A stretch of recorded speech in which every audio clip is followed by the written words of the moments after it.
अस्सलाम वालेकुम। कैसे हैं आप सब लोग? उम्मीद करती हूँ ठीक होंगे, खैरियत से होंगे। डियर स्टूडेंट्स, आज मैं आप लोगों के लिए 10th क्लास की केमिस्ट्री की स्कीम लेकर आई हूँ। स्कीम बहुत ज़्यादा हेल्पफुल हो सकती है अगर इसको सही मानों में अप्लाई करें अपनी एग्ज़ाम की प्रिपरेशन के लिए। हमें क्या करना होता है, पहले स्कीम को हम देख लेते हैं और फिर मैं आपको इसको एंड पे बताऊंगी कि आपने इससे ज़्यादा से ज़्यादा सिलेबस को कम से कम टाइम में कैसे कवर करना है और इससे आपके जो मार्क्स हैं वो किस तरह से इम्प्रूव हो सकते हैं। इसको पता तो सबको होता है कि ये पेपर आना है, ये आना है, ये क्वेश्चन आना है, यहाँ से MCQs आना है। इसको अप्लाई कैसे करना है, ये मेजर ट्रिक बहुत सारे स्टूडेंट्स को पता नहीं होती और ये मैं आपको वीडियो के एंड पे बताऊंगी। पहले हम ज़रा स्कीम की तरफ चलते हैं, इसको देख लेते हैं। पहले हम स्कीम को देख लेते हैं कि क्या क्या चीज़ें हैं इसमें। तो ओवरऑल जो स्कीम है, केमिस्ट्री की 10th क्लास की स्कीम है, जो आज अभी 10th की स्कीम आउट हुई है तो इसलिए ये मैं आपके साथ शेयर कर रही हूँ। इस स्कीम में देखें तो आपके पास MCQs जो हैं, MCQs जो सेक्शन होता है पेपर में, ऑब्जेक्टिव MCQs होते हैं, इसमें 12 मार्क्स होते हैं। अब ये 12 मार्क्स आप बहुत अच्छे से स्कोर कर सकते हैं, लेकिन इन चैप्टर में से MCQs जितने आते हैं वो भी आगे स्कीम में लिखे हुए हैं। चैप्टर नंबर 9 में से 2 MCQs आते हैं, 11 में से 1 आता है, इस तरह 13 से 2 आते हैं, 15 में से भी 2 MCQs आते हैं। चैप्टर नंबर 10 से 2 आते हैं, 12 से 1 आता है, 14 से 1 आता है, 16 से 1 MCQ आता है। ये तो बात हो गई MCQs की। अब हम देखते हैं नेक्स्ट जो हमारा सेक्शन है वो शॉर्ट क्वेश्चंस का है। शॉर्ट क्वेश्चंस जो आपको पता है हर बार के 3 पार्ट्स में डिवाइड होते हैं। सबसे पहला जो पार्ट है उसके 10 मार्क्स होते हैं, 5 क्वेश्चन इसमें से अटैम्प्ट करने होते हैं। तो इसको देख लेते हैं कौन से चैप्टर आएंगे। जो पहला जो आपका हिस्सा होता है ना शॉर्ट क्वेश्चंस का, वो होता है चैप्टर नंबर 9, 13 और 11 में से। यानी ये 3 चैप्टर कंबाइन अगर आप स्टडी करें तो इन 3 चैप्टर में से पहला पोर्शन आपका आएगा। अब उसमें से भी चैप्टर नंबर 9 में से 2 क्वेश्चंस आते हैं, चैप्टर नंबर 13 में से 2 आते हैं और चैप्टर नंबर 11 में से 4 क्वेश्चंस आते हैं। यानी ओवरऑल देखें तो इनमें से कोई से 2 चैप्टर आप अच्छी तरह से कर लें तो फिर बहुत अच्छे इसमें से मार्क्स आ सकते हैं। यहाँ पर देखें तो चैप्टर नंबर 9 में से 2 शॉर्ट क्वेश्चंस आते हैं, चैप्टर नंबर 13 में से भी 2 आते हैं और चैप्टर नंबर 11 में से 14 क्वेश्चंस आते हैं। ये हो गया हमारा पहला सेक्शन। नेक्स्ट सेक्शन जो है वो है शॉर्ट क्वेश्चंस। ये भी 5 होते हैं, इनमें से कोई से 5 अटैम्प्ट करने होते हैं और इनके टोटल मार्क्स 10 होते हैं। इनमें से सेकंड इस सेक्शन के अंदर जो चैप्टर होते हैं वो चैप्टर नंबर 10, 16 एंड 12 होते हैं। चैप्टर नंबर 10 में से 2 क्वेश्चंस आते हैं, चैप्टर नंबर 16 में से 4 क्वेश्चंस आते हैं और चैप्टर नंबर 12 में से 2 शॉर्ट क्वेश्चंस आते हैं आपकी पेपर स्कीम में। दूसरा क्लियर हो गया है। अब तीसरा सेक्शन देखते हैं शॉर्ट क्वेश्चंस का। इसमें चैप्टर नंबर 15 में से 4 क्वेश्चंस आते हैं, चैप्टर नंबर 16 में से भी 4 शॉर्ट क्वेश्चंस ही आते हैं। ये शॉर्ट क्वेश्चंस के तीनों सेक्शन समझ लिया आपने कि किस तरह से कि किस चैप्टर में से कितने क्वेश्चंस आते हैं। अब हम चलते हैं पेपर के तीसरे सेक्शन की तरफ, जो कि जिसमें लॉन्ग क्वेश्चन अटैम्प्ट करने होते हैं। इसमें बेसिकली आपको 3 लॉन्ग क्वेश्चन दिए होते हैं और ये 3 लॉन्ग क्वेश्चन भी आगे इनके A और B पार्ट्स होते हैं। यानी कि ओवरऑल आप समझें तो आपको कोई से 2 लॉन्ग क्वेश्चन करने होते हैं, जिनके पार्ट्स को देखें तो 4 पार्ट्स आपने करने होते हैं। टोटल पार्ट्स लॉन्ग क्वेश्चंस के होते हैं 6 में से आपने 4 पार्ट्स करने हैं। लेकिन उसमें ये है कि आपने अगर पहला ये जैसे यहाँ पे क्वेश्चन नंबर 5 है ना, तो आपने क्वेश्चन नंबर 5 अटैम्प्ट करना है। तो आपने ऐसा नहीं करना कि 5 का A कर लिया, 6 का B कर लिया, 7 का कोई उठा लिया, इस तरह से नहीं करना। अगर आपने एक क्वेश्चन किया है तो उसके दोनों पार्ट्स करने मस्ट है।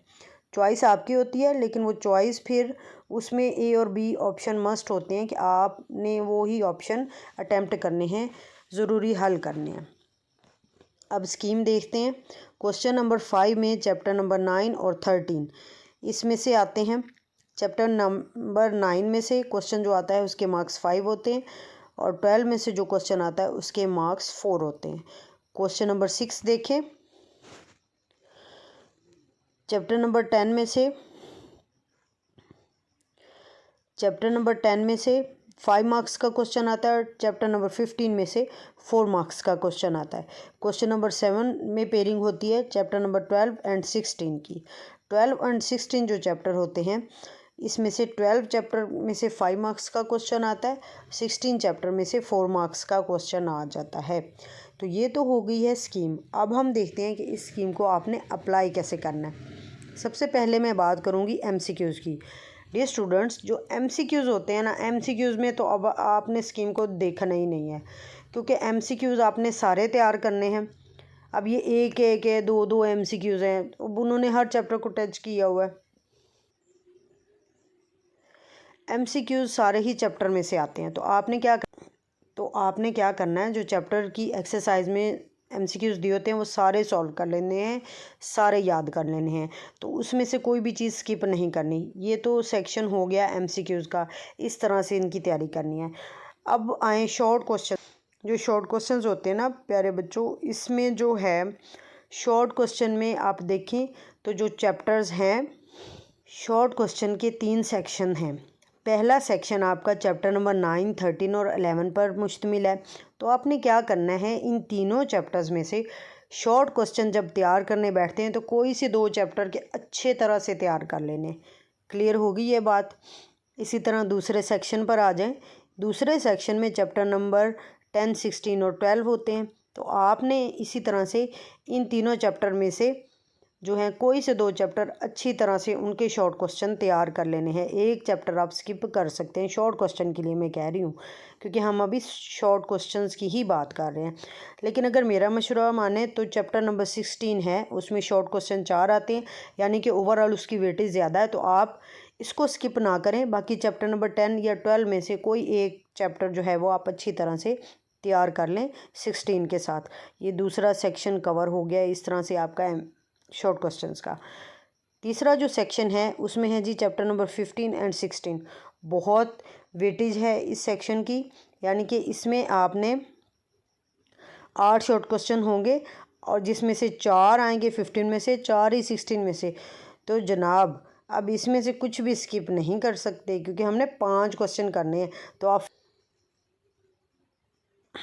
दोनों को अच्छे तरह से तैयार करना है, ठीक है। तो इस तरह से आपके जो क्वेश्चंस हैं वो 5 पूरे हो जाएंगे। या अगर आपको कोई एक चैप्टर इनमें से अच्छे तरह से आता है ना, तो जो दूसरा चैप्टर है उसमें से थोड़ा बहुत तैयार कर लें, क्योंकि 4 एक के हो जाएंगे क्लियर, तो दूसरे के 5। लेकिन बाज़ औक़ात ऐसे होता है कि हम तैयार तो कर लेते हैं, लेकिन वो सवाल इस तरह से आता है कि हमें समझ नहीं आती, तो जवाब गलत हो जाता है। आपने ये करना है कि दोनों चैप्टर्स को ही अच्छी तरह से तैयार कर लेना है, अगर मेरा मशवरा माने तो।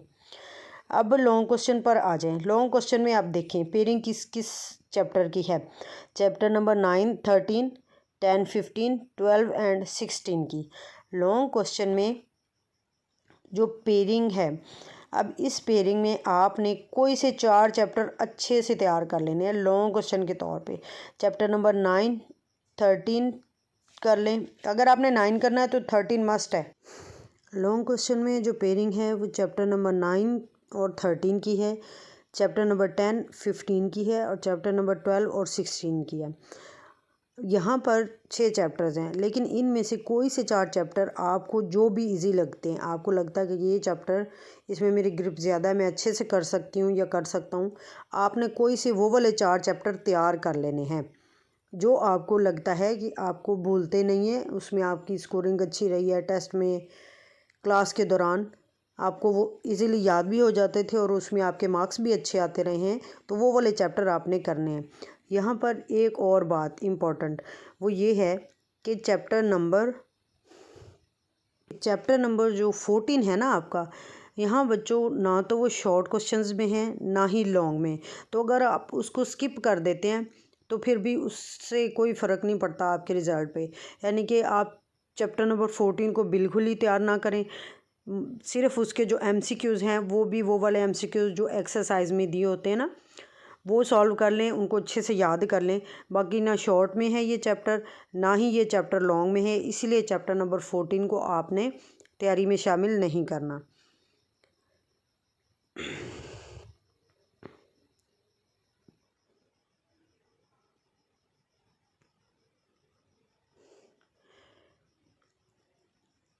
डन हो गया।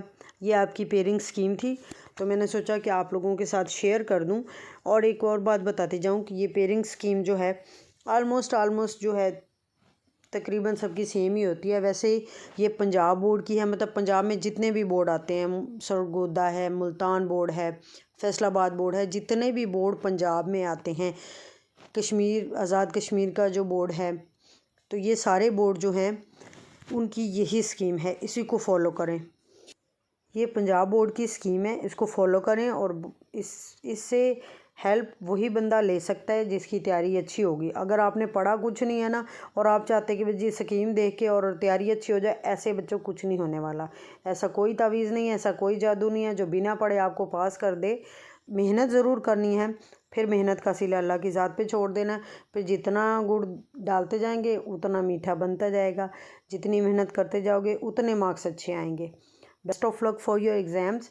और फिर मैं कोशिश करूँगी कि केमिस्ट्री के साथ साथ बाकी सब्जेक्ट्स की भी पेयरिंग स्कीम आप लोगों के साथ शेयर कर दूं, ताकि आपकी उससे हेल्प हो सके, जो लोग इससे हेल्प लेना चाहते हैं। अपना ख्याल रखें। Thank you so much. Allah हाफिज़।